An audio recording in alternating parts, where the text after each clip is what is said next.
Greetings, everyone, and welcome to Module 3. The conclusion this week will put us about a third of the week through the term. I hope everything was going well for you. Last week we looked at a couple of interesting topics. We looked at alcohol and drug-related problems, and we also looked at crime. And as I think came through in some of your discussions, the two are connected. They're not completely unconnected. Significant numbers of American prisoners are in prison because of drug-related crimes, either use or selling, distributing.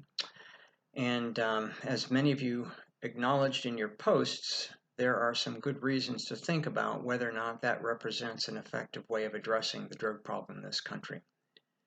You also, apart from the discussion, worked hard on your outlines and submitted them at the end of the week.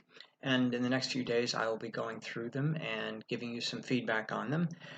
I included this in the course, not just to give you an opportunity to earn some points, they're worth 50 points, but also to make sure that you got going thinking about the paper you're going to do. The paper is worth more points, and I want to make sure everybody does a really great job on it. So by doing an outline, it gets you to start thinking about it and to do a little bit of research, and also to have the benefit of feedback that I can provide to help you based on the outlines that you submit. So it's really important for you to review the written feedback I provide on your outlines.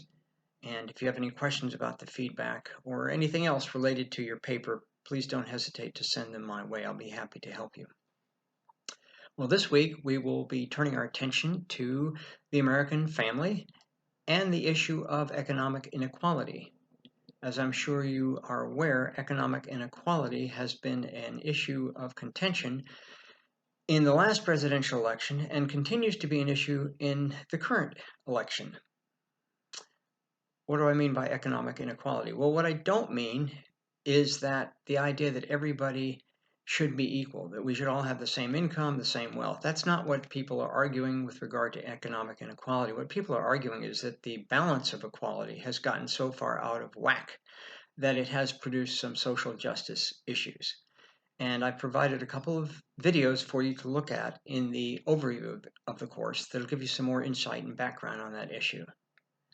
So we'll be looking at that, and then in looking at the American family, we'll look at some of the changes that have taken place. There have been enormous changes that have taken place in the American family in the last 50 years, both in terms of the way in which it's organized and who constitutes a family. That's changed. In the 1950s, a family was basically two adults and two or more children, the adults being married, and the adults being of opposite sex. Well, that's changed significantly. We have many single parents, some of whom are in this class, who have not only a job, but school and childhood children responsibilities. But we have other kinds of families, mixed racial and ethnic families, mixed gender and gender families. It's a different world in terms of the American family. So in the discussion, I'm going to be asking you to think about whether the changes that have taken place are a step forward, a step backward, or stay the same. So that should be an interesting discussion. I'm really interested in hearing your thoughts on it. And as always, make sure to incorporate plenty of information from the course video and written material to support your analysis.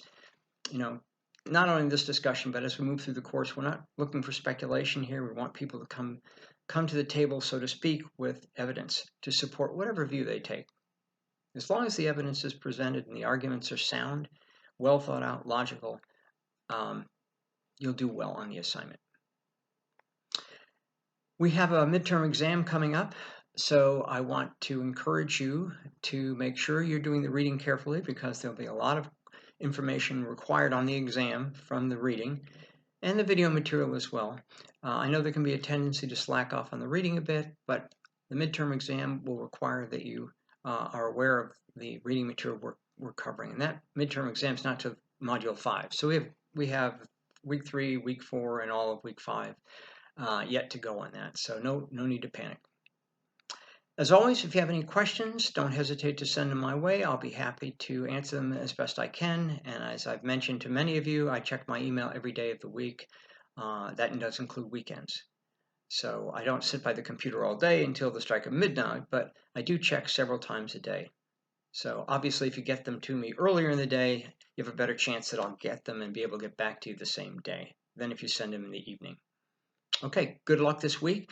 I hope you enjoy the material, and as always, I look forward to interacting with you on the discussion board.